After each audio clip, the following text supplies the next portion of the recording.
Is it really that bad? I made sure to taste test it before it was served. Oh, relax. This isn't your cake. Savannah never switched the plates. The offending flavors are coming from in between the icing and the cake base, which means someone tampered with it while it was being made. Or in other words, we have a traitor in our midst.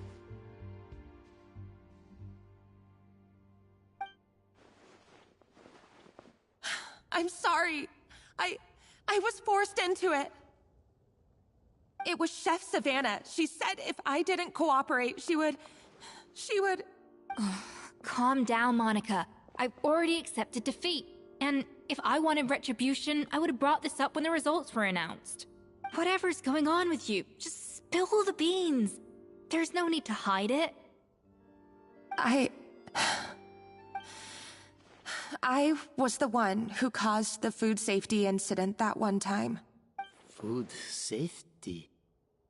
Wait, you mean the Lumaline incident? So you procured the contaminated ingredients? I think so. Savannah and I were on procurement that day.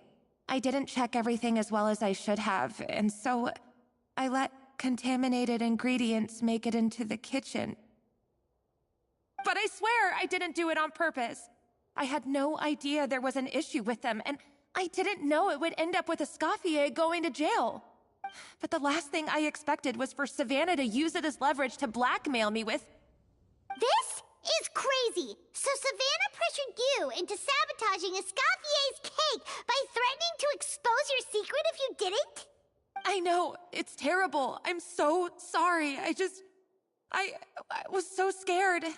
The thought of Chef Escoffier finding out that I put her in jail, it made me freeze up with fear.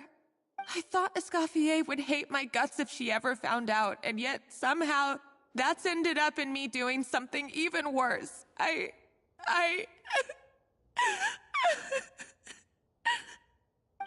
Seriously? All this fuss over a little slip-up? Huh? Firstly, it's not like I got a life sentence. I did my stint at the fortress, and now I'm out. And secondly, I had my own reasons for leaving the Hotel de Boer. This wasn't the only factor.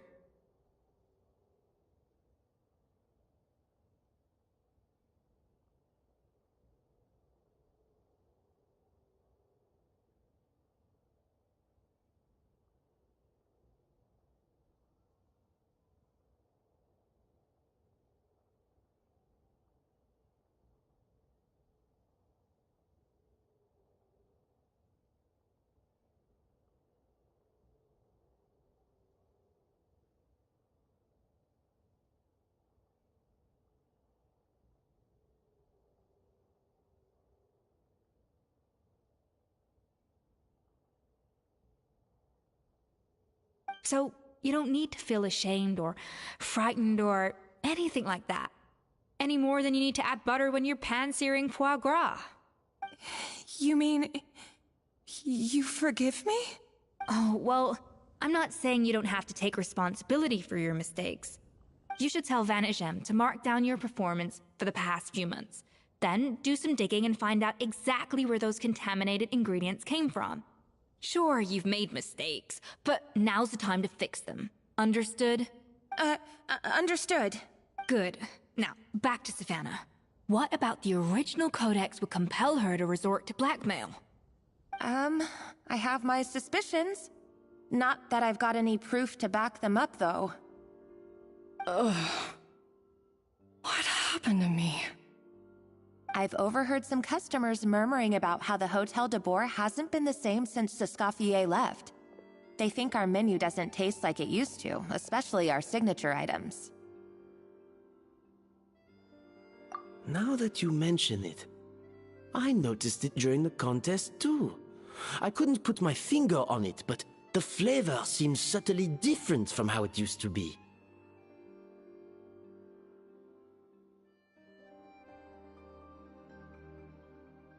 But the difference was so small, I'm sure no one would notice it besides our most loyal customers and true dessert connoisseurs.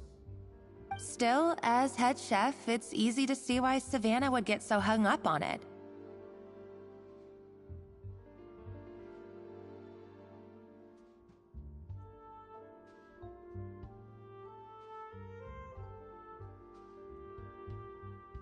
So many times I've seen her make the cake base over and over again, late into the night, determined to match Escoffier's version.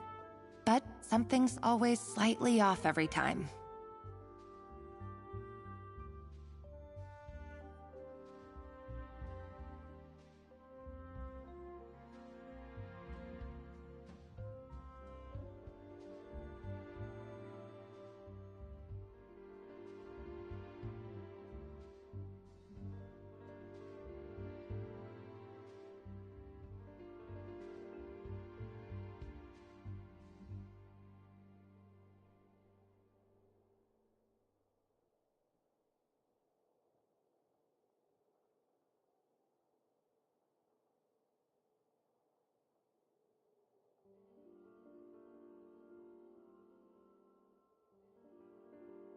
Yeah, I've noticed that too.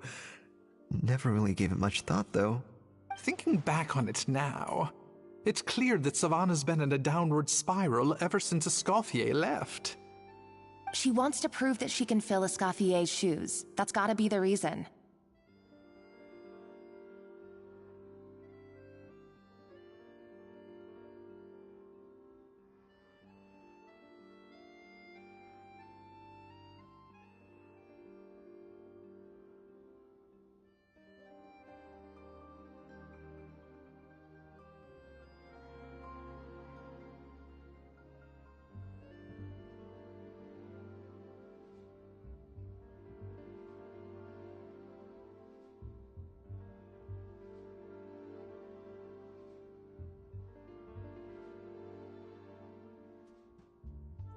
But after countless setbacks, she's getting more and more unhinged.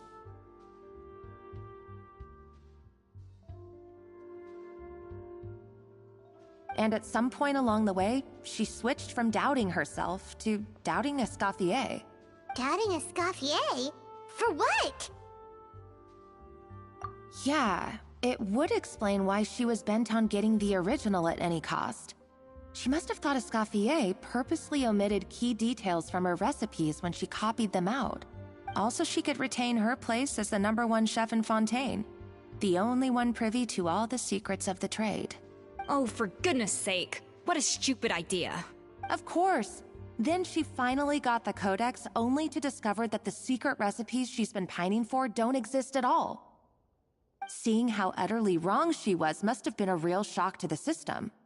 It probably brought up everything at once. It overwhelmed her, and she passed out.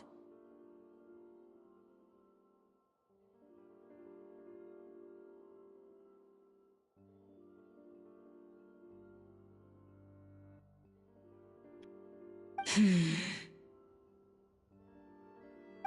still one thing that doesn't make sense, though.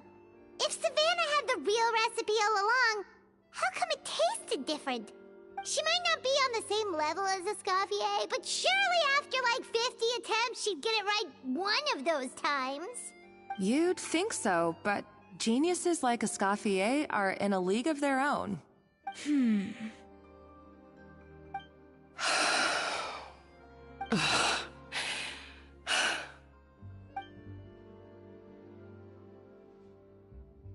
New head chef, you say? What's her name? I don't think I've heard of her before. I wonder, can the Hotel de Boer keep its edge without Escoffier at the helm?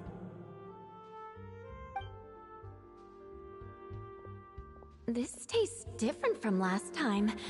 Is it undercooked or something?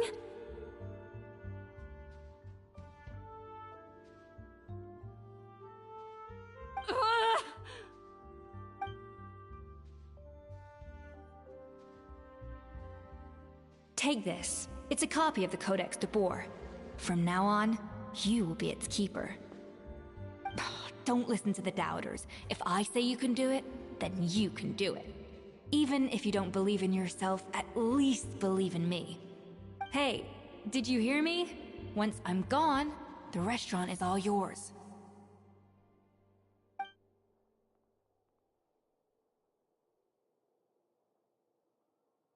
All this time, I've been blaming other people, but maybe I'm the problem.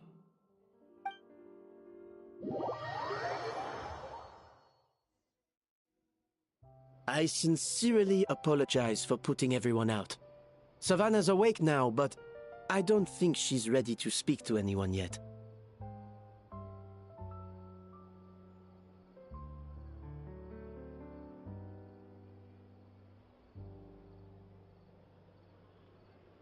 Let's give her the day to calm down. I'm sure you'll have the chance to talk everything out tomorrow. In that case, I'll go and update for Ma and his family. I wonder what he'll make of all this. So, we'll come back tomorrow then. Whew, that was a long day. I think I've earned myself a sweet treat when I get back home.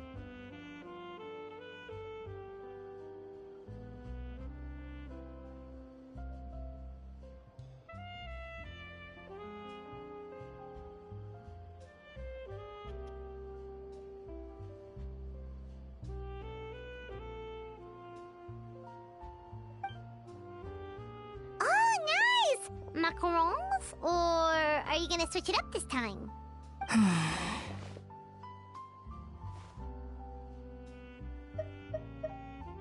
Traveler, how much do you know about the snow-winged goose? Every year they migrate long distances in search of a suitable home. There's always one goose at the front whose job is to lead the flock.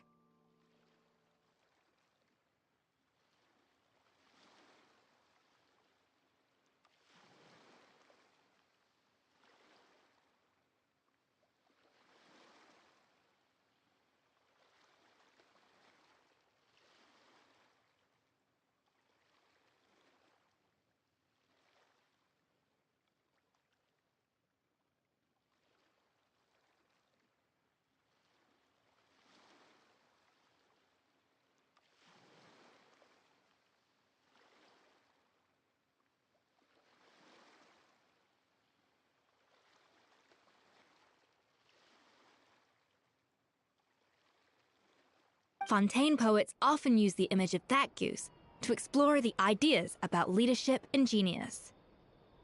They usually imagine someone who's a cut above the rest, a model of perfection.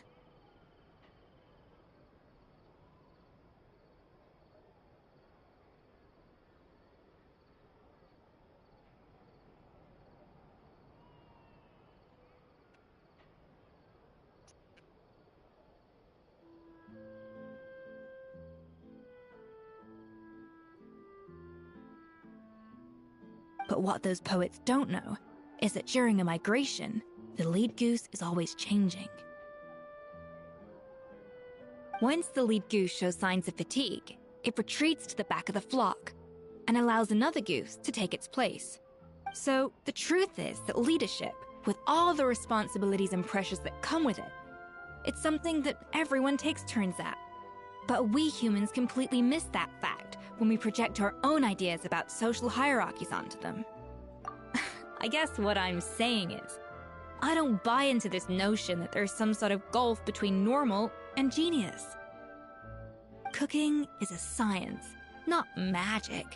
Given the same ingredients, same recipe, and same environment, I see no reason why two different people shouldn't be able to create the exact same dish. Of course, some people have a more sensitive palate than others, and some people are just born bolder or more conscientious. But these are all variables that can be accounted for with time and practice.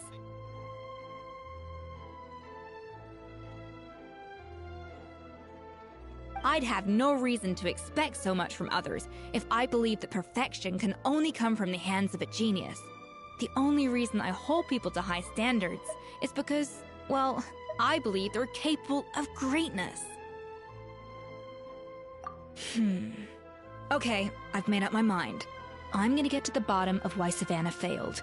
And come tomorrow, I'll give her the scolding of her life, pointing out all the mistakes she's made along the way. Then she'll finally see the error of her ways.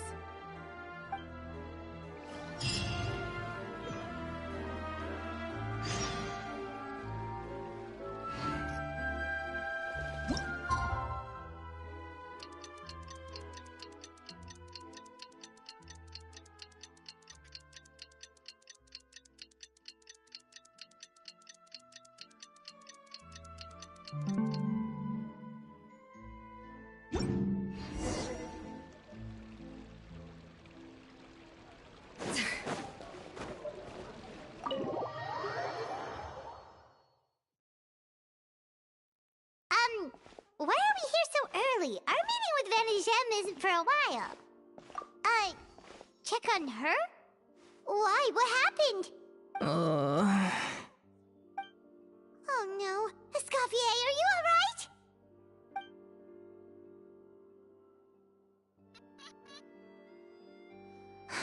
I'm fine. Just need to get some more coffee in me. Huh? What happened to my coffee? Did I really drink it all? Alright. Thanks. I appreciate it. Well, there's cooking facilities here. Or we could just grab a cup of coffee from Cafe Lutece, but either way, hurry!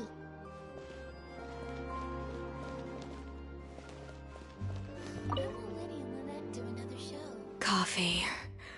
Need coffee.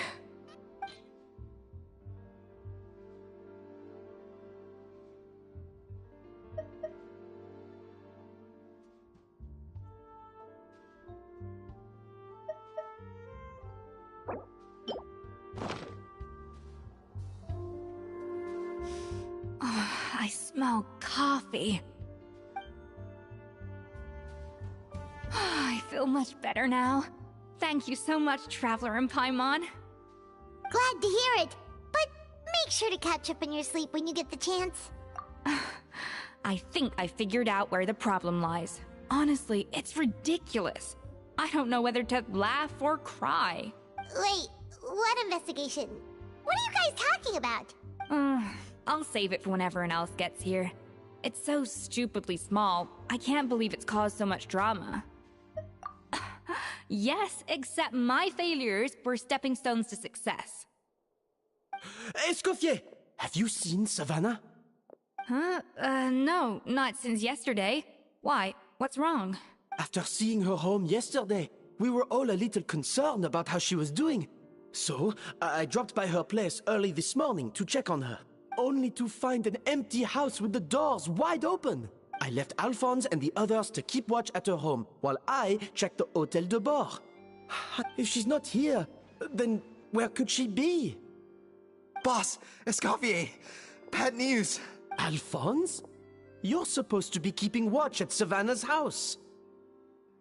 We were, but then, just after you left, we found this stuff in her house. Oh, looks like a map with a bunch of random places circled. What does it mean? Wait a second. This feels familiar. I'm sure these places are all connected somehow. Of course, from the Codex. They're all places that Modeste explored on his adventures. Yeah, but I don't understand. The adventure logs in the Codex are too fragmented to be of any use. How come this map shows all the missing details? The Codex de Bord? Then, this place marked in red out at sea. Could that be the fabled birthplace of Gâteau de Bord? Seriously? So now she set her sights on finding the original recipe and beating Escoffier that way? Geez, Savannah. Anything to overcome a Gâteau plateau, huh? Ugh, idiot! Does she have a death wish? Those ruins are thousands of years old.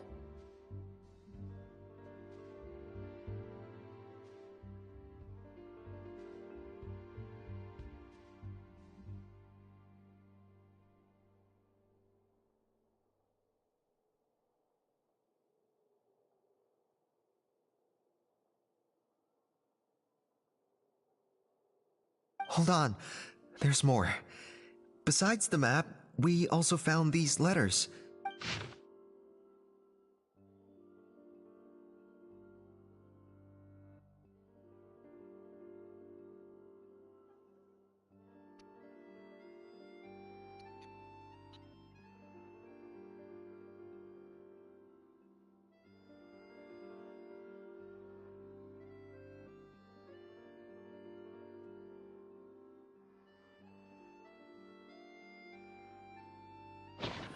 It was you. You let the Lumaline through, didn't you? It sounds like a threat letter. Does this mean that Savannah was responsible for the safety incident? And not Monica after all? Retrieve the Codex by any means necessary. So the cooking contest and the cheating. Someone else was behind her pulling the strings? She's keeping the true recipe to herself. Ugh, this is all such a mess. Paimon needs a second to process this. First, we thought that Savannah forced Monica to cheat in the cooking contest. But now, it turns out that someone else forced Savannah to force Monica to cheat?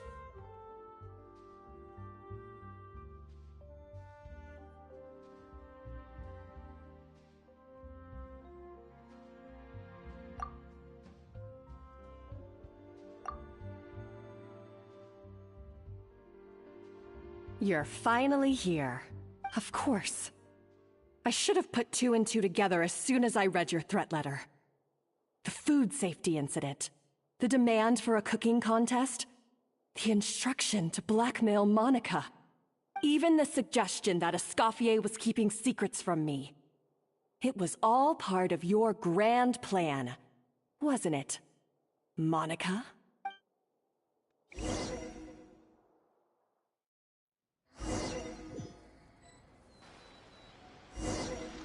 We should be getting close to the spot marked on the map. Of all the stupid things she's done, this really takes the cake. The moment we find her, I'm gonna curse the living daylights out of her.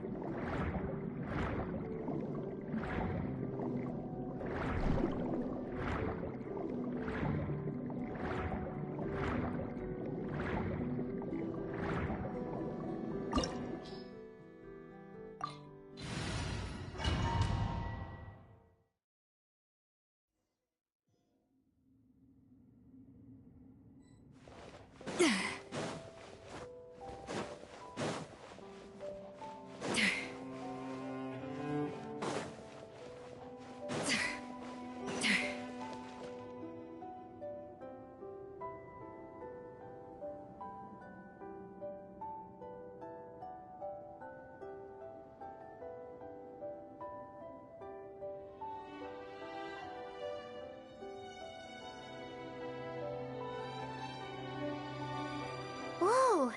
This place looks like an underwater restaurant, doesn't it? Suddenly, the idea of an adventure chef finding secret ingredients makes a whole lot more sense. I think Modest's codex mentioned this place. A public bath from the time of Remoria. So yeah, definitely the kind of place that would have served food and drinks.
Huh?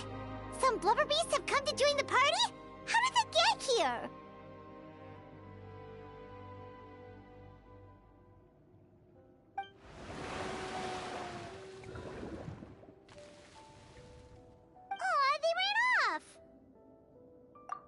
That could be easier said than done. Something's blocking the entrance.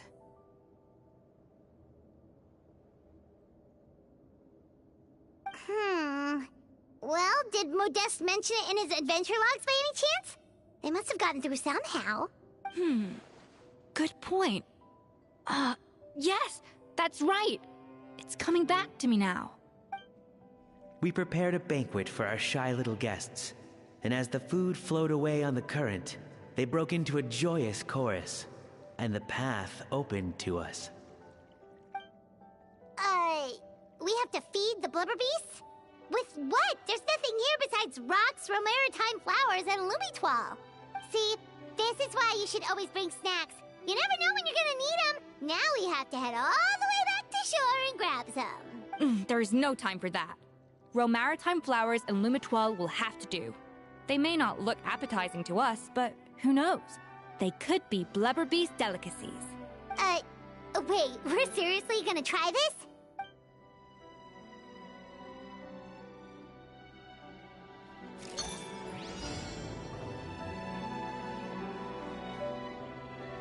Yeah. Ja.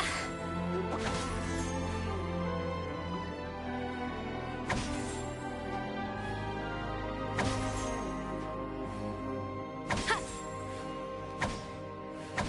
A dash of frosting.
Blubber beasts or not, are we sure this stuff is edible?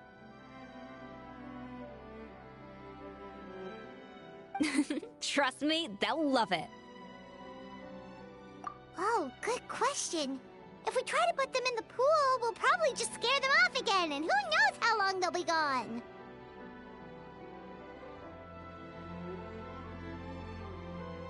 Yes, we can't afford to wait for them to double back.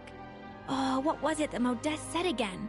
Something about the food flowing away on the current.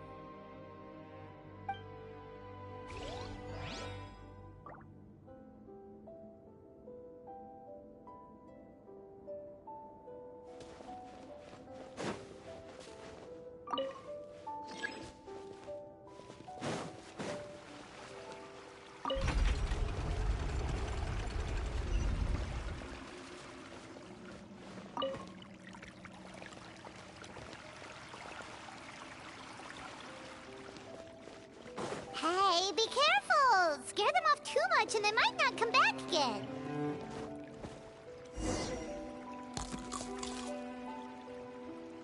Wow, it's really singing! It must taste better than Paimon thought!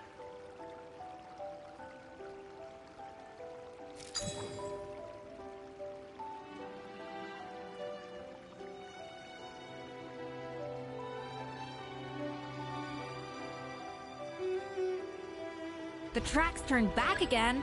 Ugh, so annoying.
open.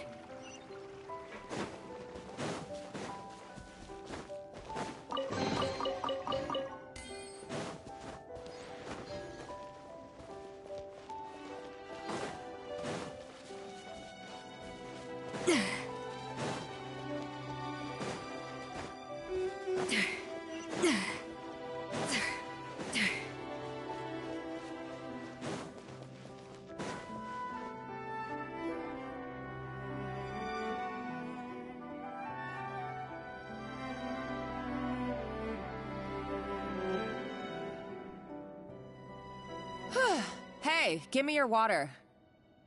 Here. I said your water, the one you just drank out of? Sure.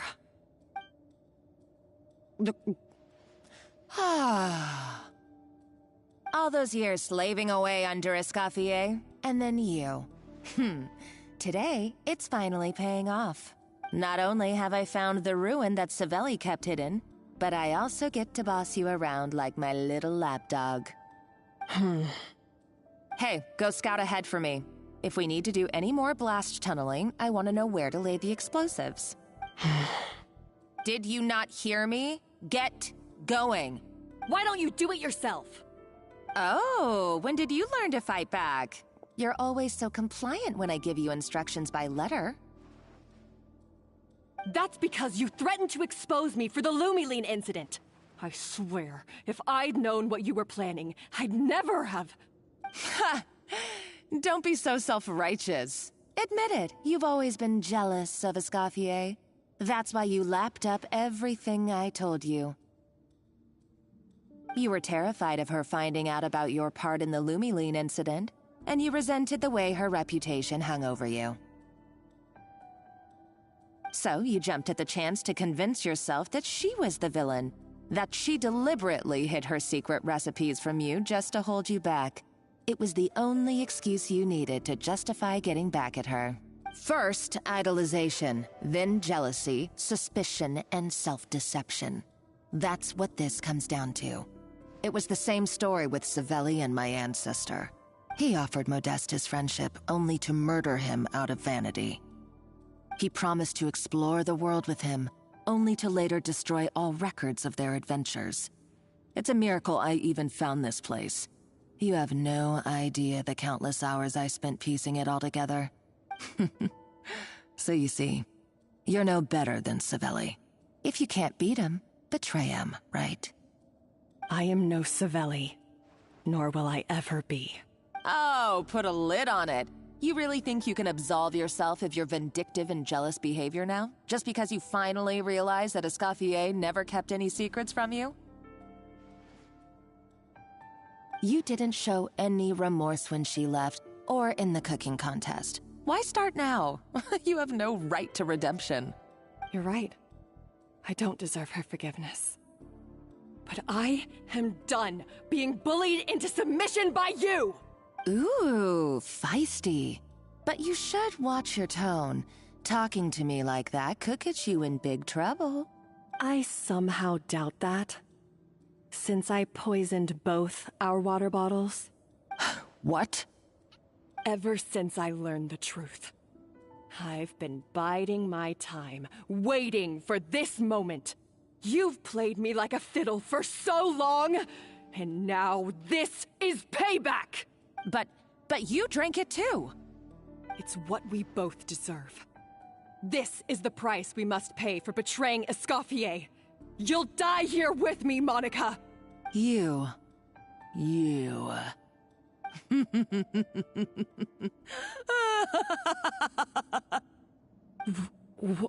What's so funny? Oh, you're too much. I thought I'd play along for a bit just to amuse myself. You gave a very rousing performance. I saw your dumb plan a mile off. There's no poison in these bottles, just clean, fresh water. No.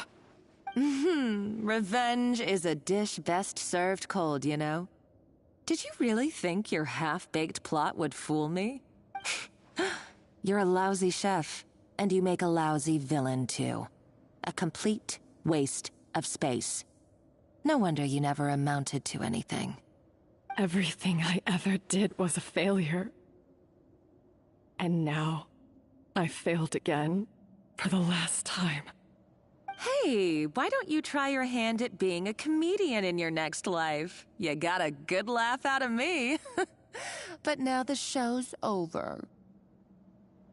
You should have just done like I asked, Savannah. All I wanted you to do was scout the ruins for me. But you had your chance, and now it's time to say goodbye. Stop right there! Let her go, Monica! We've got you surrounded! Escoffier? Ugh, looks like I'll have to keep you around for a little longer. You can't! Stay back if you want her alive! Escoffier and the Traveler. I can't take you both on in combat, but if you so much as flinch, I can end Savannah's life in a heartbeat. Monica, what are you hoping to achieve by this? You're about to commit murder, and for what? A recipe? A recipe? You chefs are all blinded by your myopic focus on kitchen affairs. Well, some of us actually have bigger fish to fry. Modeste had a secret. The truth behind his so-called genius, the je ne sais quoi factor in his Gâteau de Bourg, and it's right here in these ruins. Are you serious? You're here because of a Gâteau de Bourg obsession? You've gone completely mad! I couldn't care less about the cake itself. No, the real treasure is the secret ingredient that Modeste sourced from these ruins. He and Savelli were fools. A priceless treasure of Remoria in the palms of their hands, and they thought, ooh, this would go great in our cake mix. We're talking about a powerful stimulant that also sharpens the senses. That's no cooking ingredient. It's a groundbreaking drug. That's right, I've done my research. It was a drug that Remoria developed for their war machine. I could make a killing by selling it to the treasure hoarders or the Fatui. Will you listen to yourself? You're completely delusional. My eyes are wide open. Just wait till I get my hands on this treasure. You'll see what a fool you've been.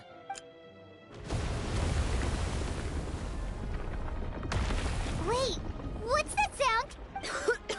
Just when I thought she couldn't get any crazier. She's lucky the whole place didn't collapse. Uh-oh, Savannah's gone too! Monica must have taken her. Oh, what a coward. She's only taken her hostage because she knows that she's no match for you. That's true. Even if she finds the treasure, she'll need Savannah alive if she wants to get out of here in one piece. Oh, well, our path's been blocked, so let's look for another route.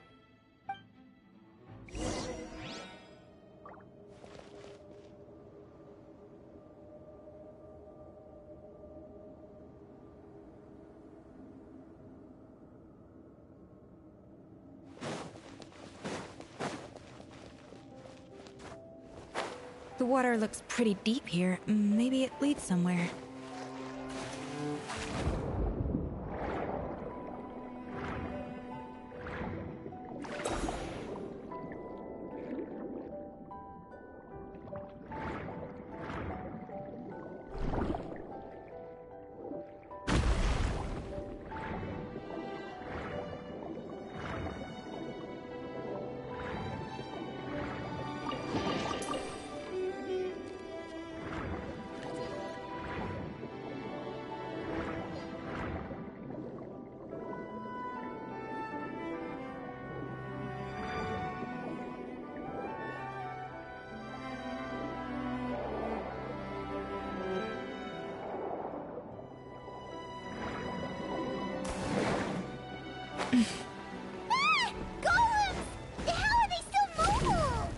Probably awakened by the explosion just now. Alright, Knife Skills 101. Time for some rough chopping. Suffer the wrath of evil!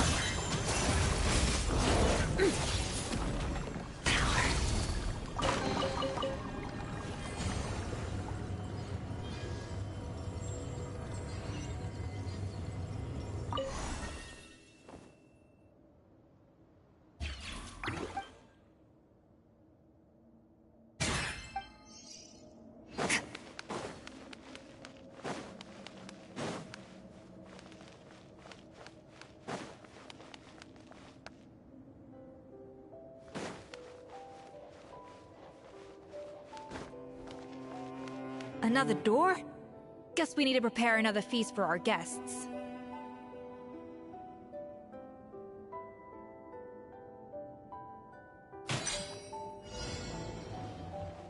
Yeah! Ha!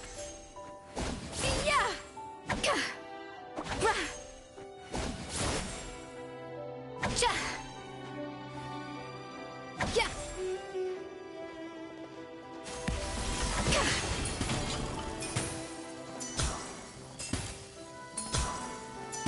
Ra!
Phew. It seems to really like the texture of Rome Maritime flowers.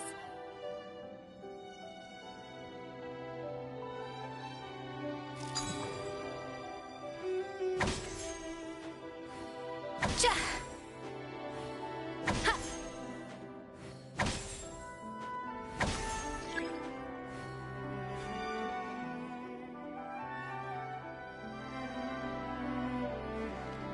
Off to the freezer!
Let the world collide!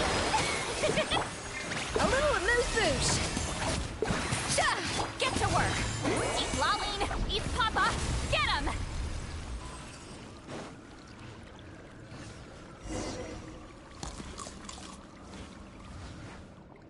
I never knew you could process Lumitwol like that. Alright, I've got to jot this down. Lumitwols and Maritime flowers. This could open the door to a whole new world. Yep, that's literally the plan.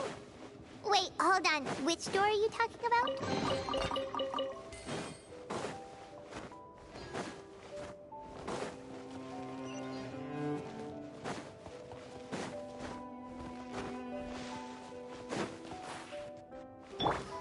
Merciless.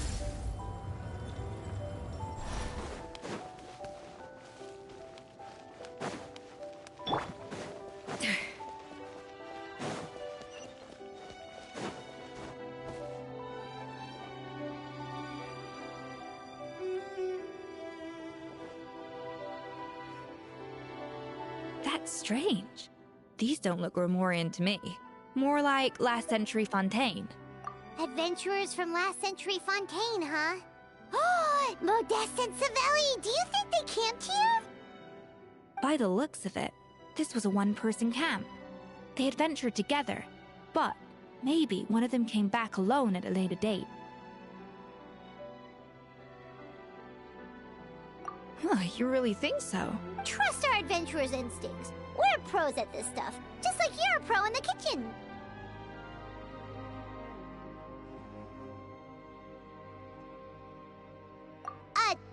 Okay, well, the Traveler has more adventuring experience overall, but Paimon's definitely a pro rummager from all those treasure chests. Darn it! Paimon was just about to show off her rummaging skills!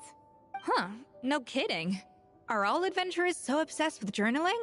I mean, I guess I take a lot of notes when I'm cooking as well, but I thought that was just me. Anyway, let's find out who was here. It's been years since I've last visited these ruins. It's exactly the way I remember it. This place probably hasn't changed in millennia. Sadly, up above, on dry land, everything has changed. The Treasure of Remoria.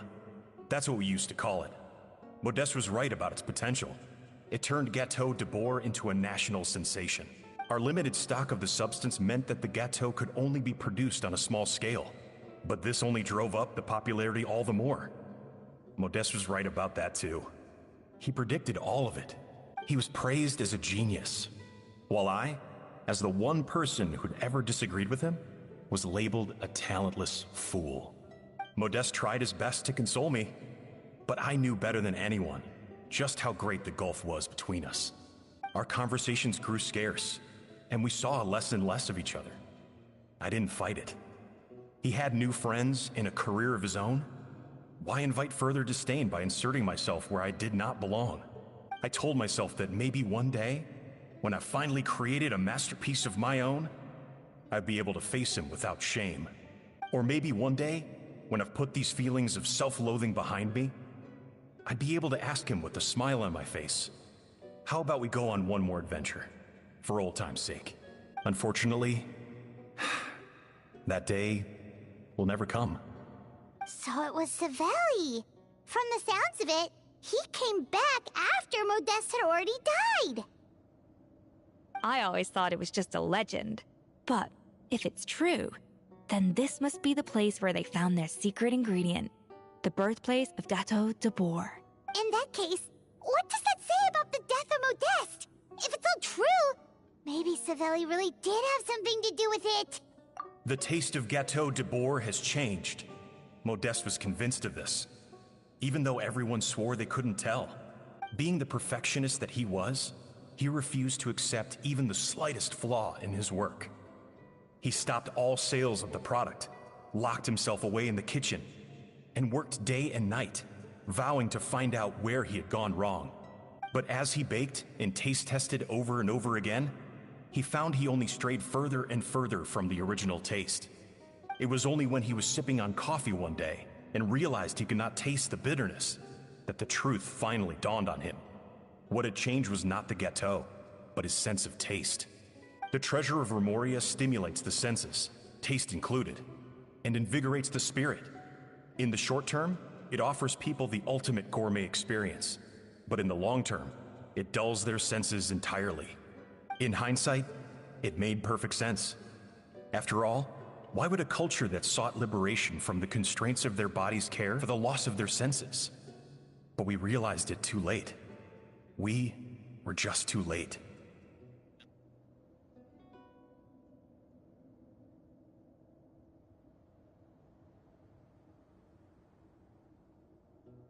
Over the course of his many culinary experiments, Modeste exhausted the remaining supply of the Treasure of Remoria. He consumed it all himself. The finest culinary talent of his generation now faced a future in which he would never be able to taste anything ever again. Finally, in despair, he took his own life. And because we had become estranged, I could not be there to stop him, to offer some words of comfort, or even to say goodbye. Yet despite everything, he sent me his final letter. The Treasure of Remoria? Guess Monica was really onto something. It really was a kind of drug. So, Modeste chose to end his own life. Then, why all the rumors that Savelli murdered him? Also, Neither the Codex nor any other contemporary records make any mention of the treasure of Memoria. It's almost as if someone deliberately erased it from history. Modeste told me everything in his final letter. His was a tale of how even a genius could fail, and how much more devastating it is when it happens. Did he hope I would gain some personal catharsis from knowing the truth? Or maybe he wished for me to warn the public about the dangers of Gâteau de Bourg, proving that I had been right all along. But if the public ever learned how Modeste's greatest triumph became his undoing, his fall from grace would be swift and merciless. 1 minute a genius, the next a joke. It would surely spell the end for his restaurant too. What would be his legacy then? How would future generations view everything we built together? I fear the scorn I have faced these last years would pale in comparison to the scorn shown to him by the history books. I cannot let that come to pass. I will do what I must to protect his name. It will mean tampering with his notes to remove the damning details, leaving mere fragments of our story behind. It may lead his family to suspect me of having a hand in his demise. But if that's the price of destroying all evidence of my crimes, then so be it. I would rather the world believe a tale of genius and jealousy than see his reputation in tatters. The final loose end is the evidence here, at the bottom of the sea. Huh? What's wrong? Didn't we say Savannah should be safe for now? So we thought, but if Monica finds out what happened to the treasure, there's no telling what she might do.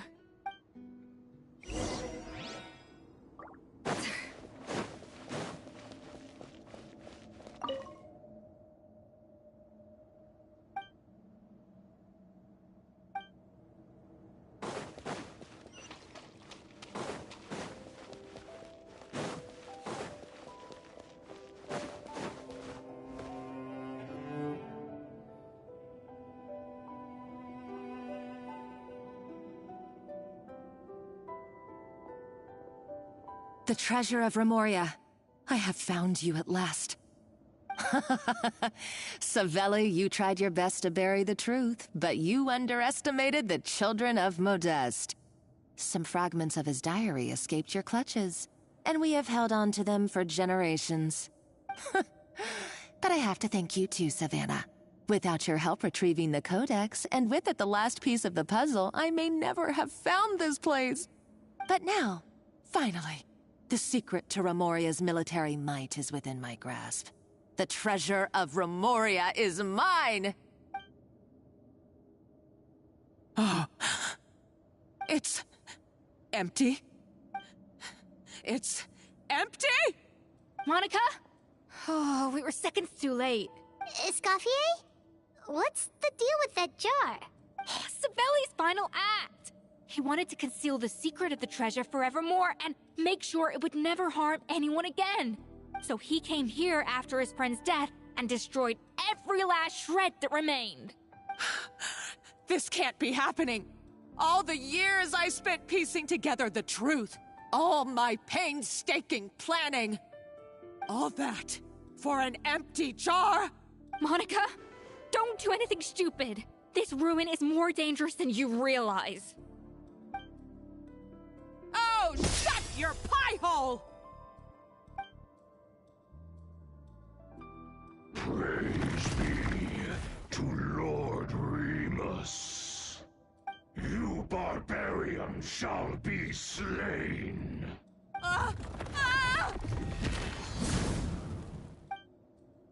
She's a nutcase!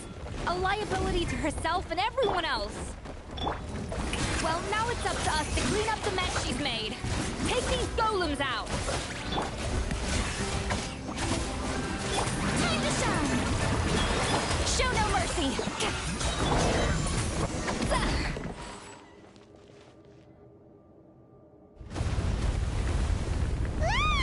Why is this place still shaking? Either way, it's all her fault.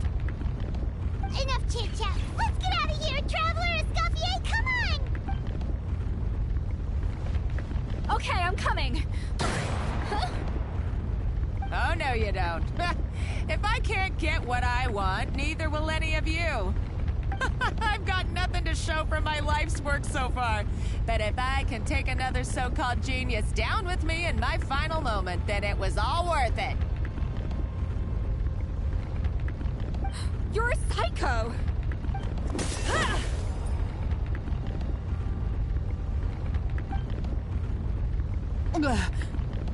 Savannah? When did you wake up? I may be a lousy chef, but it looks like I'm not a complete waste of space. Traveler? Okay, let's go!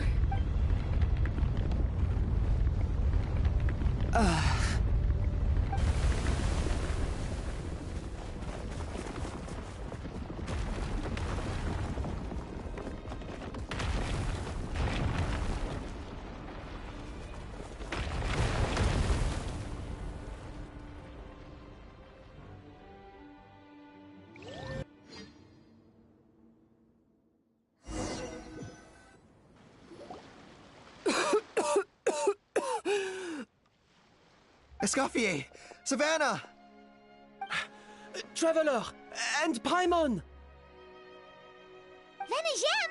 What are you all doing here? What did you expect us to do? Stay at the restaurant and sit on our merry derrieres? While the Traveler and Escoffier were out here risking their lives? We had to do something. Even though that something ended up being, well, waiting for you here instead. I don't deserve any of you. And I certainly don't deserve to be your head chef. It was my fault Escoffier had to leave. Then I couldn't live up to her standards. I acted like a tyrant in the kitchen. And now I almost got myself killed. Come back, Escoffier. Come and be our head chef again. I'll never be able to replace you. Okay, so everything I said to you the day I left, it just went in one ear and out the other? Huh? Sorry, I was kinda in my own head at the time. All I could think about was the Lumiline situation. What was it you said again? Forget it. It doesn't matter. Anyway, I didn't leave this job because of you. And you're not nearly as awful a chef as you think. If you were that bad, why would all your staff show up here for you? Escoffier's right. Sure, you nitpick our work and get us to do things over a lot. But when it comes down to it, you're the one who's always doing whatever it takes to make sure the customers get served on time, every time. Things were pretty rough after Escoffier left. And Savannah's the only reason we've been able to make it through. Our customers know that Escoffier doesn't work for us anymore. But the fact is, they keep coming back. If that's not an endorsement of your work, I don't know what is. At the end of the day, we're all human, and we all make mistakes. All we can do is recognize where we get it wrong and do our best to improve. That's all that's humanly possible. No, I get what you're saying, but what I did to Fermont and to Escoffier, it's unforgivable. Well, about that, there's someone else here to see you, Chef. It's been a while, Chef Savannah. Fermont? I'm so sorry. I put far too much pressure on you, and the way I stubbornly refused to go and see you after you fell ill. There's no excuse. But I'm too late, aren't I? The damage is done. I heard that you can't even hold a kitchen knife anymore. Actually, I think I'm going to be just fine. Huh? We thought Firmin's problem was purely psychological in nature. But after the threat letter came to light, it got Firmin thinking.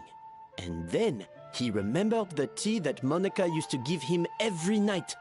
And as it turns out, she was lacing it with Lumiline the whole time. No way! Doesn't that cause nerve damage? It can. High doses pose a risk of serious nervous and sensory complications. But if you calculate the dosage carefully, you can control the extent of its effects.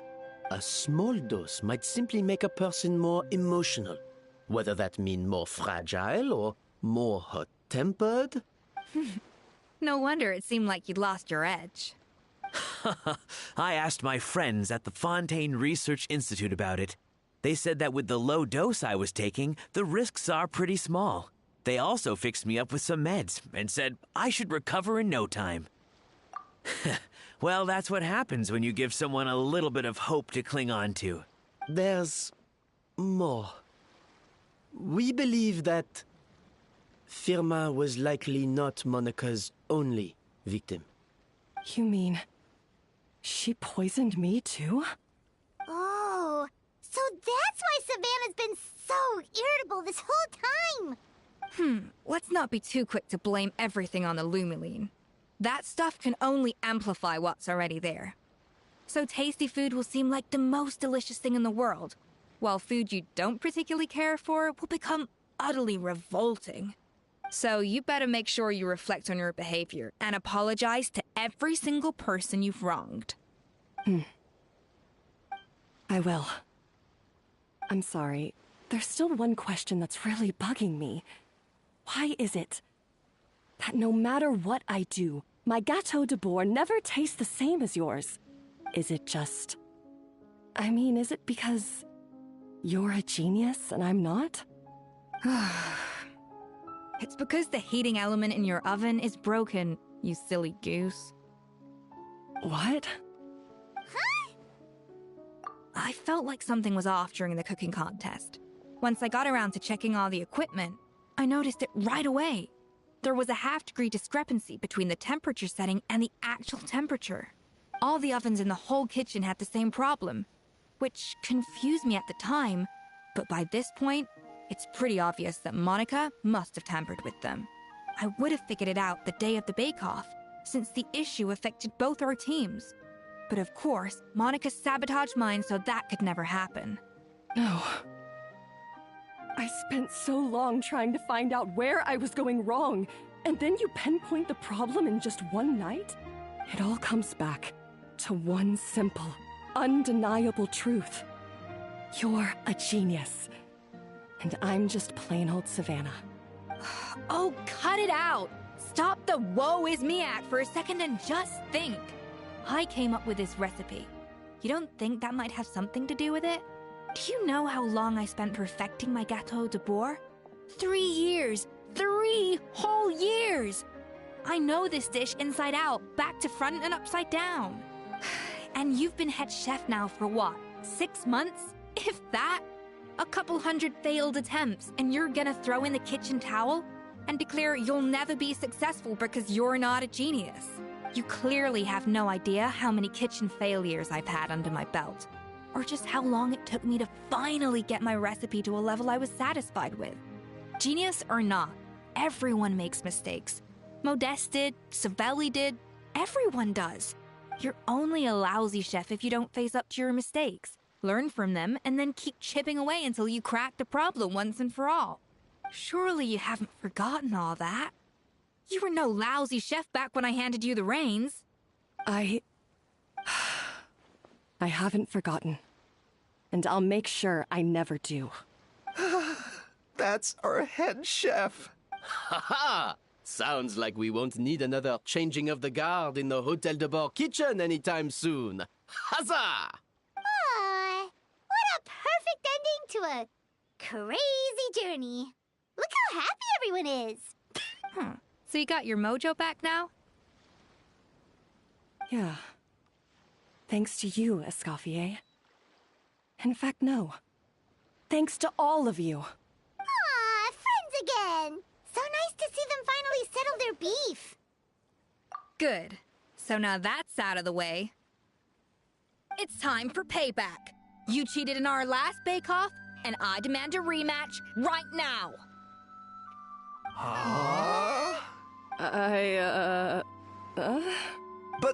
But that was mostly Monica's fault, wasn't it? Right. And also, does it have to be right now?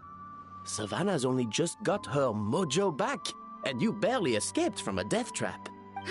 No excuses! This is a cooking contest between two top chefs, and nothing will stand in its way. So grab your spatula and get ready, because this rematch is happening today. Right now, this instant! Hey! So, this whole time you were salty about losing? The second cooking contest commences now! This time, no more games, and no holding back!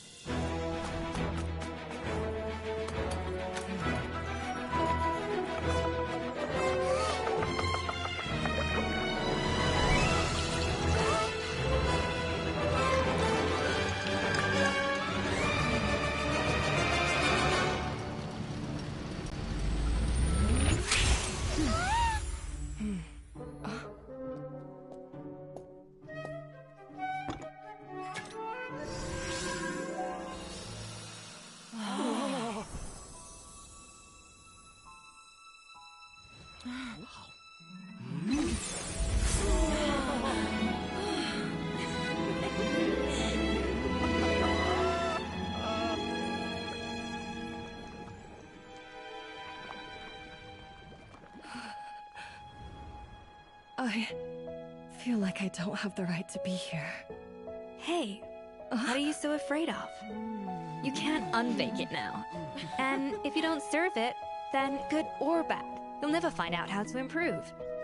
If you're too scared to fail, you'll never know what real success tastes like. So? Embrace your failure. Taste it. Digest it. That's the way to success. I don't know. Sounds like it's easier said than done.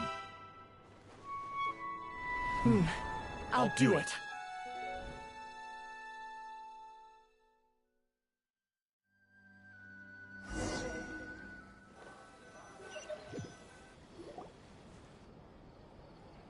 The results are in! A landslide victory for Escoffier! Quite rightly, too. Piece of cake.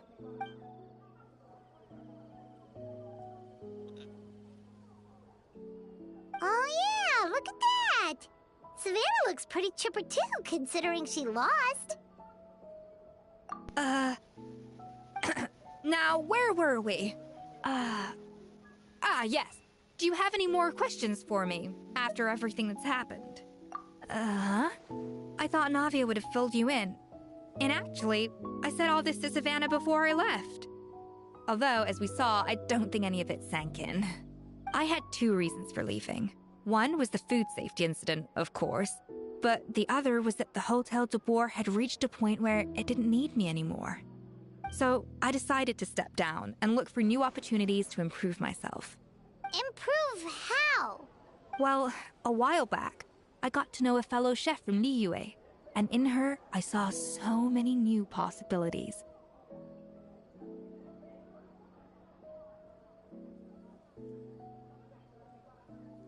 She has that same adventurous spirit that Modeste and Sibeli had in their youth. Slime mucus, lizard tails. With her, nothing's off the table. There's a whole world of new flavors out there waiting to be explored, hiding away in ingredients we overlook. Case in point, remember those Romaritime flowers down in the ruins? I used them in the cooking contest just now. Did you taste the difference? What? Paimon didn't notice at all!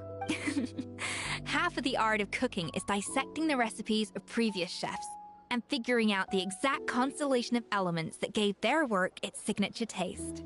And the other half, it lies in freeing yourself from the confines of the kitchen. You've got to go out and explore the endless possibilities out there. Uh-oh. Paimon's suddenly not sure she wants to try your cooking anymore. Hey! Don't worry, it's not going to be a free-for-all like in Modeste's time. Before I put anything into my food, I'll obviously do my research, make sure it doesn't contain any harmful substances. In the meantime, take this. It's a recipe for Petit Gâteau de Boer, revised version. I tweaked it to suit your needs as busy adventurers. Hope you enjoy, and remember, feedback is always welcome. All right! So, do you ever see yourself returning to Hotel de Boer? Oh, of course. I've already promised Vanisham that I'll come back every once in a while to make sure the quality of the food remains at an acceptable level. You know, Paimon's still a little disappointed that we never got to see the treasure of Remoria. Surely Monica wouldn't have gotten drawn in so deeply if it wasn't for all the mystery surrounding the original Gâteau de Boer. She practically dedicated her life to finding the lost pieces of Modeste's diary. Then went to all that trouble to infiltrate the Hotel de Boer. And in the end, it was all for nothing. Since you mentioned the treasure, between Modeste's writings and what we saw in those ruins, I think I may have figured out the truth. The so-called treasure of Remoria was most likely a substance that the Remorians extracted from Lumitoiles, better known to us as Lumiline. Huh? So then, why all the hype back in the early days of Gâteau de Boer? Don't forget, it was a very different era. We could barely even refine sugar back then, so desserts were very much in their infancy. In a world of bland food, it's no wonder that the first thing to really excite people's taste buds took the world by storm. And as for the Lumiline, it may well have been somewhat valuable in ancient times. But these days, it's just another drug from the Fontaine Research Institute. Even if Savelli hadn't destroyed it all, I doubt it would be worth that much these days. So after all that, there was nothing in those ruins but worthless junk. Feels strange to say it, but Paimon almost feels sorry for Monica. She sacrificed it all only to get nothing in return. Hey! Huh? Navia? You just got back from that underwater ruin, right? Well, check it out. They ran a special issue. Did you see anything like this down there? Freshly unearthed from the ruins of Remoria. A magnificent jar thought to be over 1,000 years old. Experts say it has immense artistic and historical value. It could be worth an absolute fortune. Wait! Isn't that the jar they used to hold the treasure? If only it was still in one piece. Some butterfingers must have dropped it or something. Ugh, it's such a shame.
Adele, we're back! We brought you a gift from the court, too.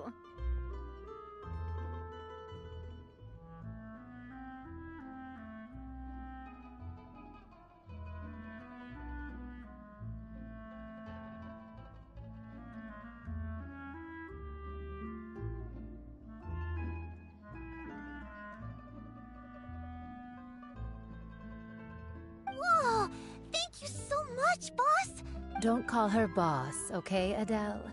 Just Miss Navia would be fine. Oh, it's all right. I don't mind. Besides the gift, I've also got another surprise. Guess who's here? It's been a while! Oh, it's you two. It has been a while indeed. Thank you so much for your help on Jacques' case. I've heard that you also helped save all of Fontaine. You're truly just like the great heroes of legend. You're really amazing! And if Miss Navia's your friend, Then she must be super amazing too! What's in this thing? Can I look? Of course. Go ahead. Oh, it's a Spina di Rosula uniform! Is it for me? But isn't it a bit big? Well, it's a gift for future you. When you first told me that you were interested in joining the Spina, I was overjoyed.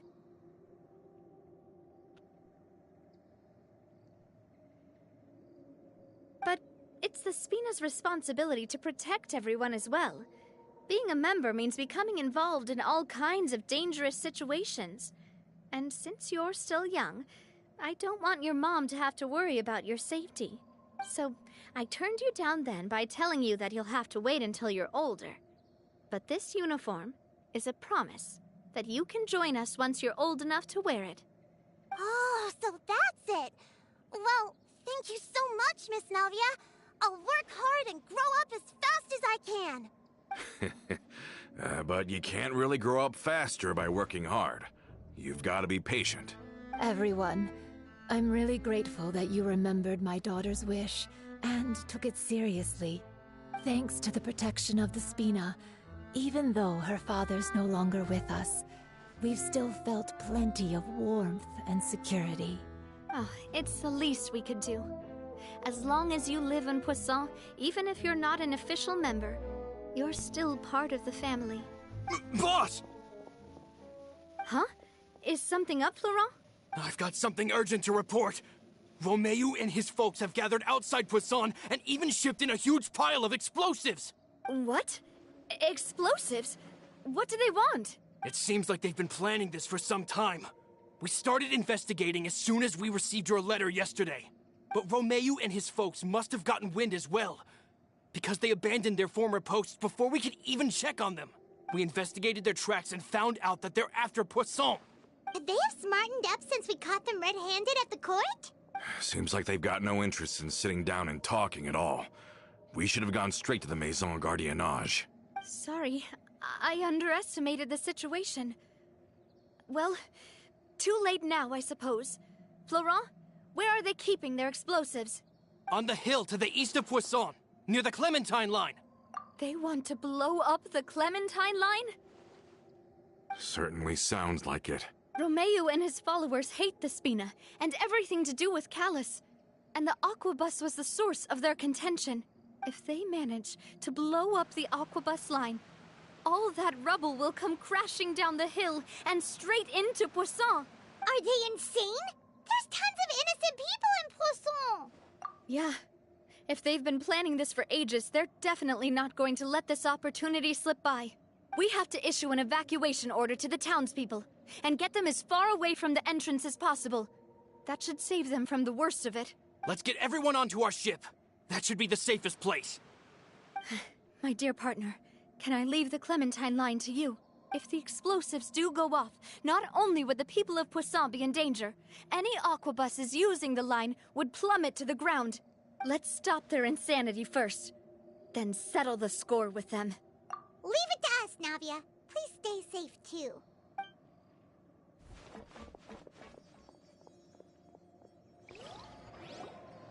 Let's go, you two. We've got to act fast.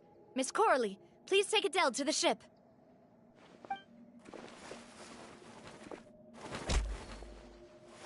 Watch out, boss!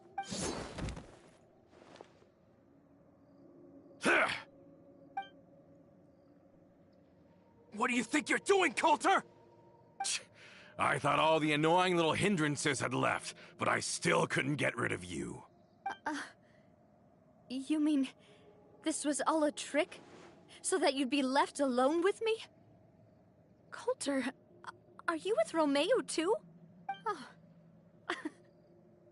I get it now. You knew about their plans all along. You only told us they were doing badly so that we'd drop our guard. Not quite. Though I share their positions on some issues, I've never cared for his more radical ideas. And that's because, out of the entire Spina di Rosula, I only hate you. Only you, Navia. You better stick close to me. Romeu promised me that he would leave Poisson alone if I could just take you out. But it was like you were glued at the hip to that pesky traveler. You never gave me a chance to make my move. Romeu has lost his patience. I didn't have to be here today, you know. But I swore that I'd kill you, even if it meant being buried with you in the rubble. Why? Only someone as clueless about the past as you would ask such a foolish question. You never saw the heyday of Spina di Rosula, nor did you ever live through the golden age of Poisson. But I saw it all with my own eyes, and then I had to watch it all die, little by little. And it was all because of you, Navia. Clementine died because of you. Callus died because of you. Malus and Silver died because of you. And so many more dead. Everyone dead, all because of you. So the shock and grief you showed us before, that was in Act 2? Now you're catching on. I heard Malus was dead the moment I got out. Did you know? Down there in that blasted fortress, I spent a long time thinking about what happened, and resolving to apologize to Malus as soon as I got out. Back then, because of that aquabus, we had a huge fallout. I was convinced that all he cared about was loyalty, and that he had completely lost his capacity for critical thinking. The years passed by in a blur after that. I thought I had finally begun to understand him, and that he could help me relive the good old days again. But then he died, and it was because of you again, Navia. It's always because of you. I once loved the Spina and Poisson more than anyone else. But what is left now of either besides death and ruin? You've single-handedly destroyed everything that was beautiful. Everything I've ever loved. Don't listen to him, boss! He's just spouting nonsense! Have you ever considered that maybe the people around you don't actually care about you at all? Have you ever considered that maybe you only get respect because you're Callus and Clementine's child? That you've never done anything worthy? That you're just a big nothing? Have you ever considered that maybe people don't stay in Poisson because of you, but only because they have such beautiful memories of the past before you came? Because if you do falter, there'll inevitably come a time when you'll have to face the consequences. And when that time comes, those most precious to you really will throw themselves in front of you and pay the price for your mistakes. Yeah, looking back on it now as an adult, I can hardly believe how patient and kind everyone was. But is that really why they support me? Is their kindness real? Shut your mouth! I, for one, really like Miss Navia, and my mom loves her too! I don't know how to explain it, but I like her, and that's that!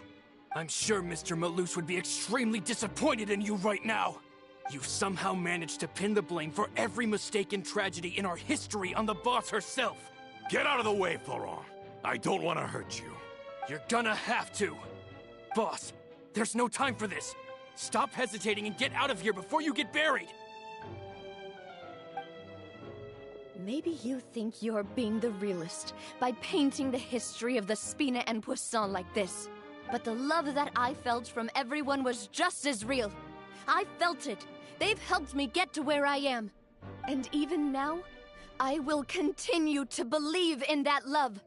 So let me show you just how much I love the Spina di Rosula.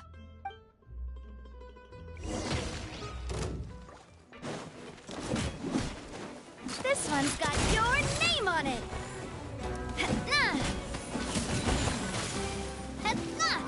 Watch out! Watch out! Just a little longer. Attack! That's the way. Feeling lucky?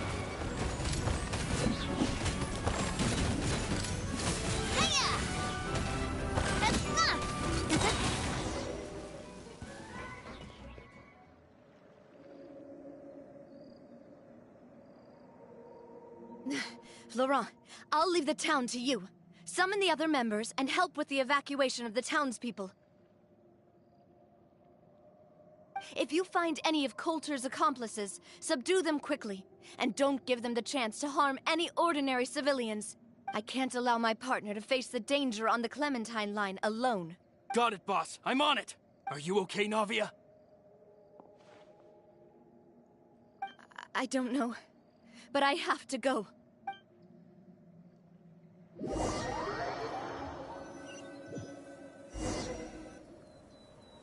Let's hurry up there. We have to protect the Clementine line. If they're gonna blow up the waterway, they must have planted the explosives next to the support pillars.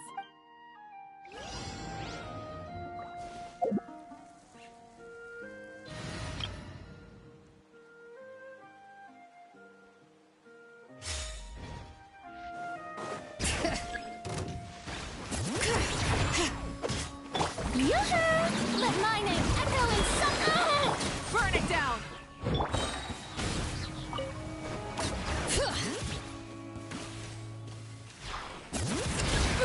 Letting brave names echo! Light of the blazing sun! They certainly brought a lot of muscle. They're really slowing us down. But if we're meeting resistance, we must be heading in the right direction.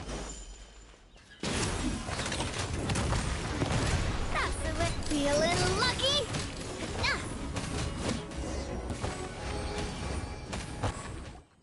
These must be the explosives, right? And this is the control mechanism.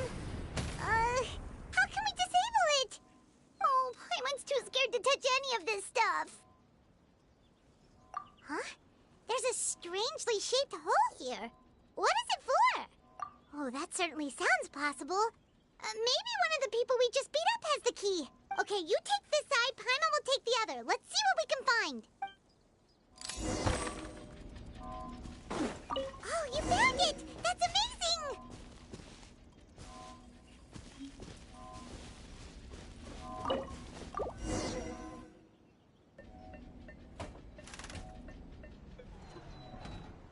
That should do it, right? Navi and Florent should be able to relax now. Oh, you're right. They could have set explosives elsewhere, too. Let's go.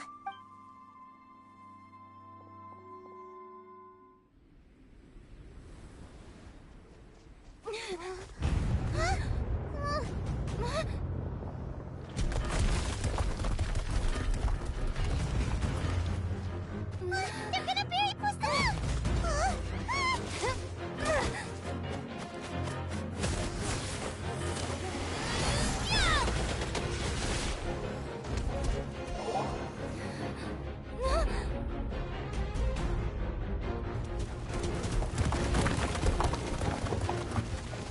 Great work, partner. Just leave the rest to me. Watch out, Navia! You can't block them all! Block? I'm doing this the Spina way.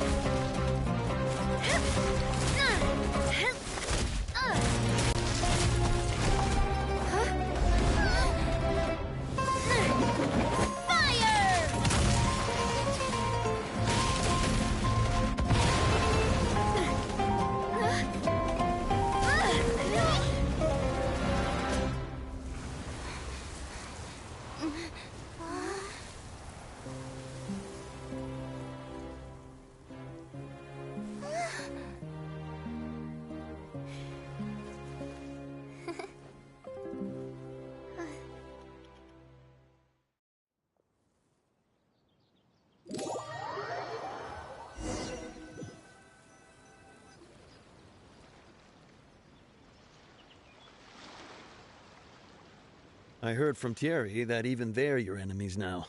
They were once a part of Spina di Rosula. Do you plan to settle this privately with them? I have nothing more to say to them. Regardless of whether their hatred and anger towards me or the Spina was justified, anyone who's willing to endanger innocent civilians is no longer sane enough to even be worth trying to talk to. Please, prosecute them in accordance to the law. Spina di Rosula will not raise any objections. Sounds good. We're very appreciative of your help. Without it, the consequences would have been far worse. All right, this operation is a wrap. Take him away. so cool! Yeah. Luckily, we were just in time. It's probably because I expended too much elemental energy at once.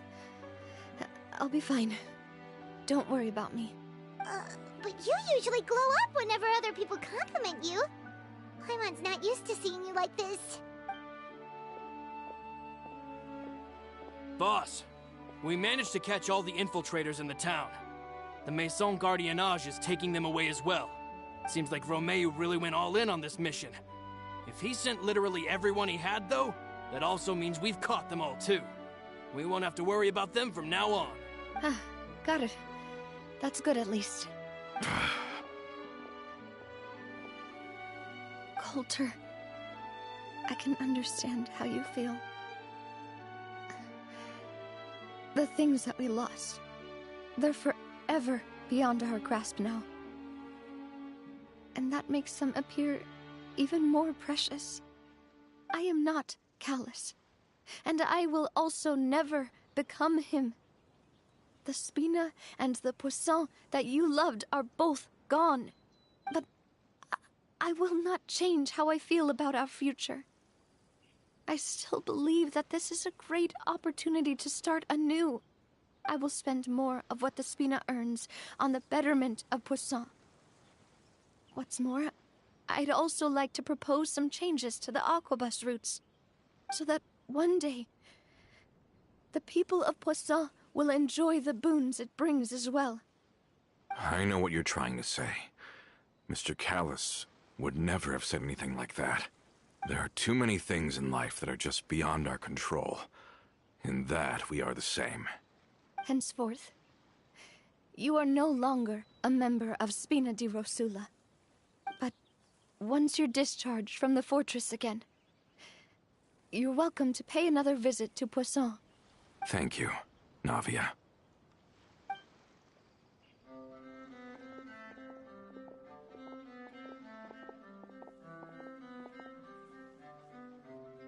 As I thought.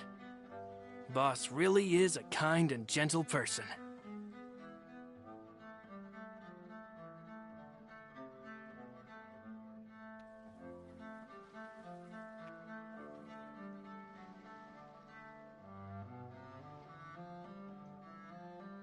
She is also, I must say, a truly unlucky person. Thank you for protecting the Clementine line. I was actually really scared, you know. I mean, even the Callus line won't be getting rebuilt anytime soon. If I'd lost the Clementine line too, I wouldn't know how to live with myself.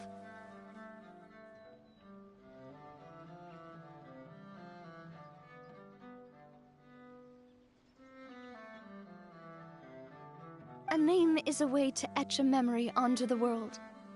Losing the line that bears her name, that I can see every day, would be like losing my mother all over again. Seeing it still standing there, tall and proud, it makes me really happy. What happened while we were gone? Honestly, you look more upset than tired or anything. Just give her some time. Thank you so much. Can you give me a hand? I really don't have much strength left. Traveler, I want to ask you something. And please, tell me the truth. Do you really see me as your partner? Of course. That's good then. Hearing that, it brings me more relief than I can say.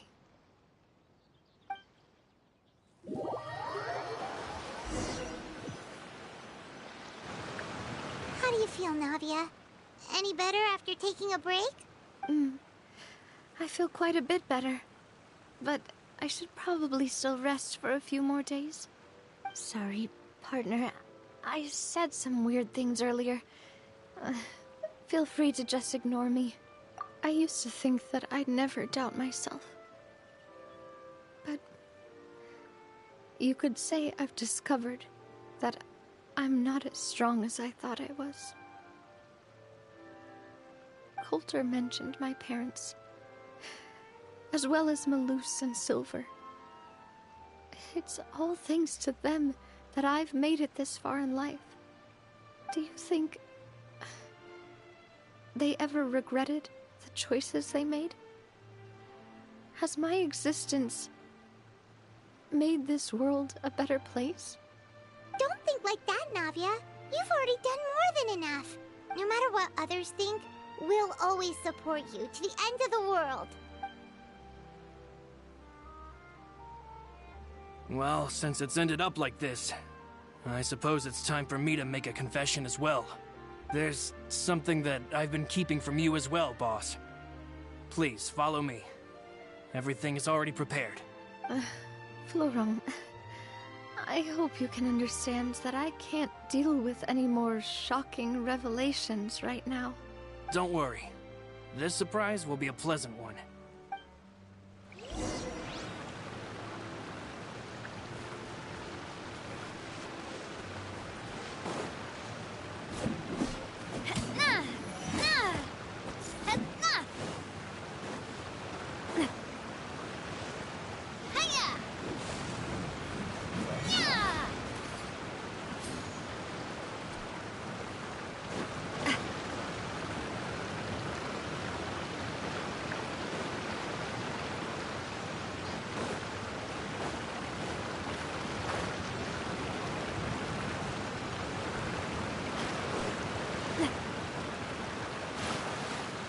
Bring it!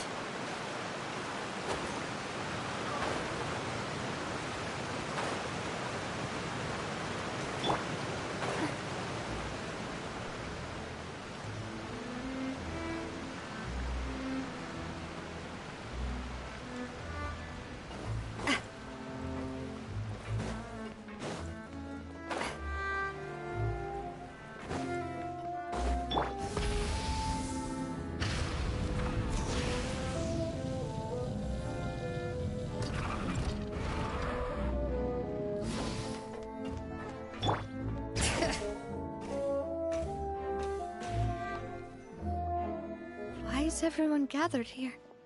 And what's this? This was supposed to be a gift to you from everyone in the town. We were originally planning to show it to you once it was finished, but special times call for special measures. I've never seen you look so defeated before, so I've decided to show you the designs before the final product was done. Do I really look that bad? Well, if you're ready, I'll unveil the present.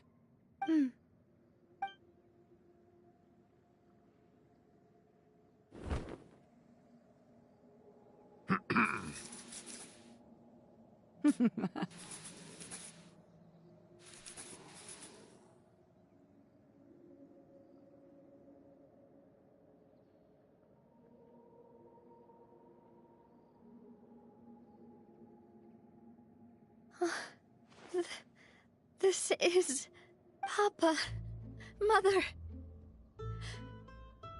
and me. We designed the look for Miss Clementine based on old camera records, as well as personal recollections from members of the Spina. Wow! This is the statue you mentioned before? It is indeed. To be honest, we decided on the design a long time ago, and gave the sculptor permission to begin working. We only asked Boss to decide on a design so she wouldn't realize we had already started. How could we only have statues of Mr. Callus and Mrs. Clementine? Even though Boss is still young, we've all seen the work she's put in regarding the whole synth business and the rebuilding of Poisson. We wanted to commemorate her contributions with a statue as well. I don't know what Spina di Rosula was like in the past, but I know it's a great organization now. With Navia around, we're not worried about this place's future. We're gathered here today to tell our boss that we support you and believe in you wholeheartedly. I believe everyone is here for you, not the glory days. That's what we believe as well. Thank you so much, everyone. Then I'll be brave and just accept everyone's support for what it is. This really is quite the surprise. I never thought that I'd have the chance to stand next to my mother. Not even in my wildest dreams.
I hope my joints won't get rusty.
I hope my joints won't get rusty.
Accelerating.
Accelerating.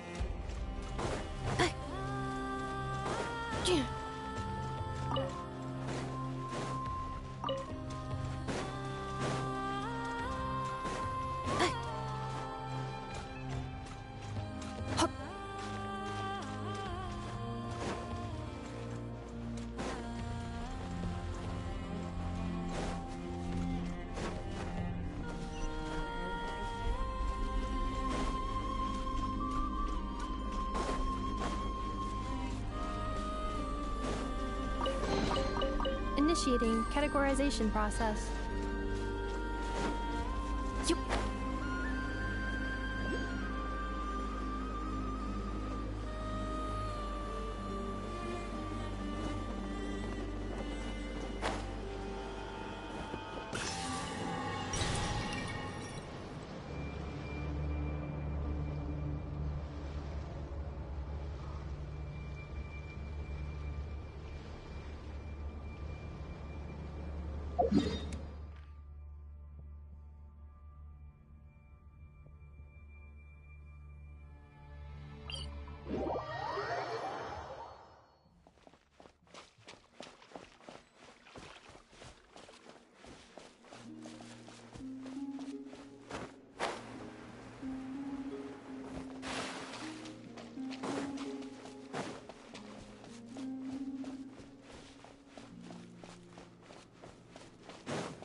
Once upon a time, there was a lake in the woods that reflected the moon, and all the animals loved to drink from its waters. The lake was so still that all the animals believed in its waters they were gazing at the true moon. But when they reached in to scoop out the moon, it would shatter to pieces. Oh, are you here to listen to the story too? Well then, take care not to be fooled by false moons.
Weird.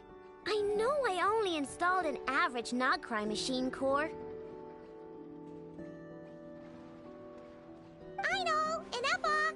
We're here!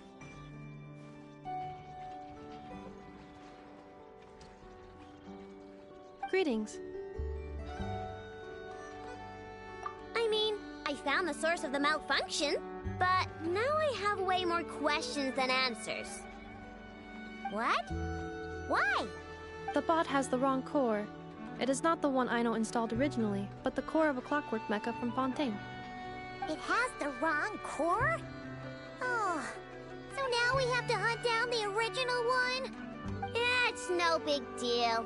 The original core was just something I salvaged from a pile of junk. Believe me, it's nothing special. The problem is, this new core is really advanced. I don't even understand half of its functions. Really? Is that why it can talk like an Inepa? No idea. What I can tell is that this core went through a massive explosion at some point. Almost all the modules are damaged, but I can't fix any of them. Wow! If even I know stumped, it must be really complicated. The core originates from Fontaine, but little is known about this technology. Without relevant knowledge, a breakthrough will take time. Yeah, but it's not all bad news. I managed to extract a useful bit of information from the data I could salvage. One word. Charred. Charred? Is that its name?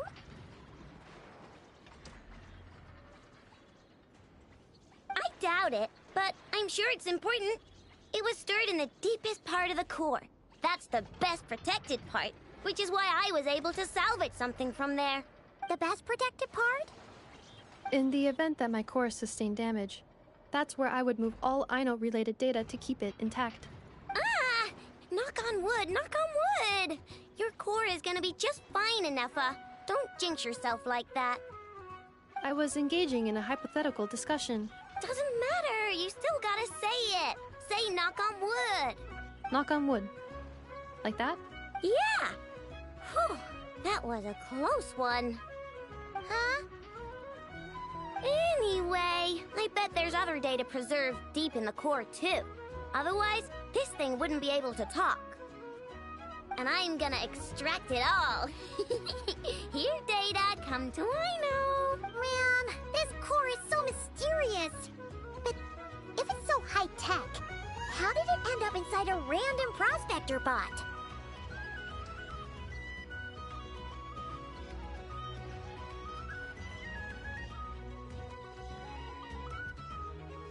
Bingo! That's the question, isn't it? Who replaced the original core with this one and why? I mean, even though it's damaged, the research value is off the charts. Bingo! That has to be the answer. You know what happened the day before it started malfunctioning? The Fatui chased a group of treasure hoarders straight into my workshop. I'm thinking the treasure hoarders stole the core from the Fatui and needed a place to hide it. So, they stuffed it in my prospector bot and handed the original core over to the Fatui to smooth things over. Makes sense, don't you think? I'm pretty clever, right, Inefa? Of course. In fact, intel from the Curatorium appears to corroborate this hypothesis. Several of Marinette's subordinates were robbed on their way back to Snezhnaya. Although it is unclear what was stolen, the culprits were identified as a group of 3 treasure hoarders.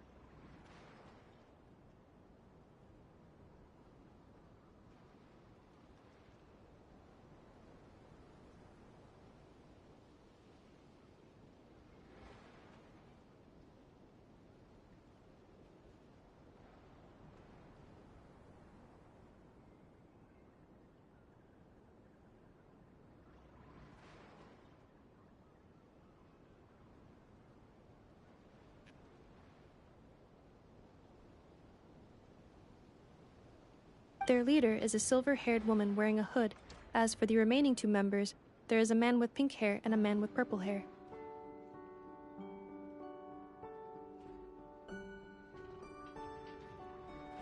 Wow! So Paimon was right. The local treasure hoarders around here aren't bold. Actually, this group has only been active recently. The Curatorium suspects them to be outsiders not local to this area. Who cares? Yehoda said they're just a bunch of small fry anyway. Yeah. If those treasure hoarders really did mean to hide the core in this bot, they're probably gonna come back for it. Let them come. If they're nice, I'll even share my cronkakes with them. And if they're mean, Inefa will give them a good old knuckle sandwich. And if they try to take back the core? I already thought of that. I'm just gonna hide it. Inefa, can you get Little Chard and the others to come over here?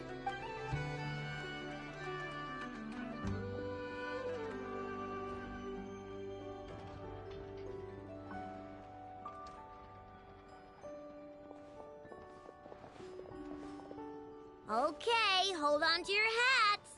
I'm gonna hide Little Chard in a scrap prospector bot. What did you just call me? Come on. have to call you something. What? Do you already have a name?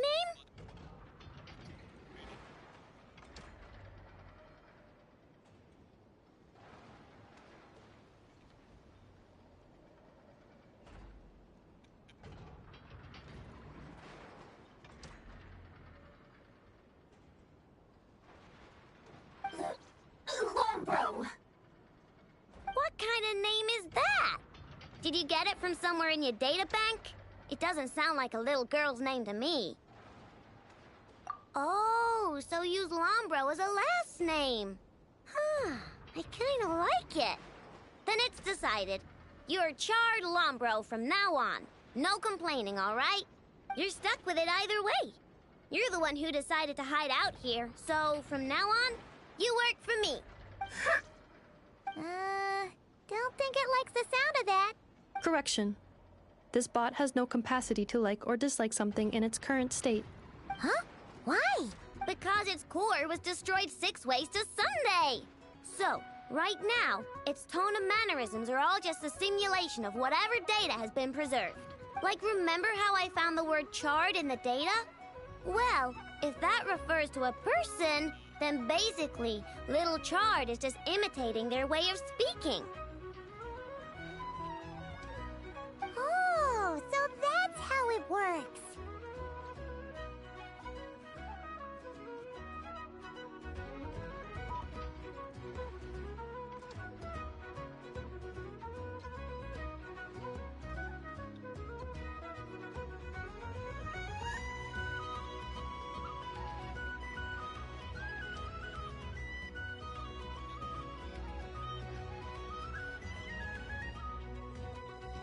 Anyway, we can figure all that out later.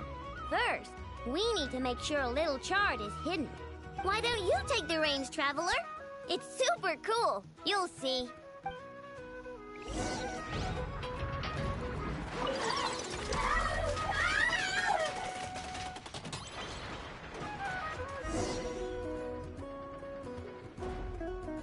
Nice job!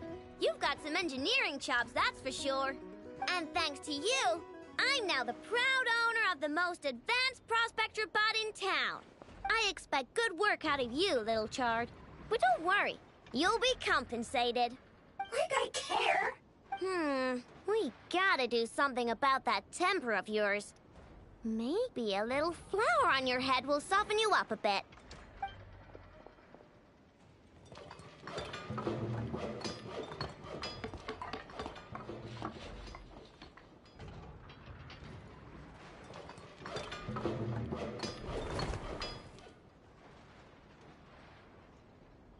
There. Much cuter. Oh, that reminds me. Traveler, Paimon, if you ever pick up stuff you have no use for, like screws and nuts and things, just bring them to me. I can make them into flowers or use them to upgrade my console. Oh, and I don't expect you to hand them over for free. I pay good prices for scrap. You're gonna want to stop by every day. Deal? Awesome! Turns out Ineffa was right all along. Everything is gonna be all right. Good luck out there on your travels. I hope everything goes all right for you, too.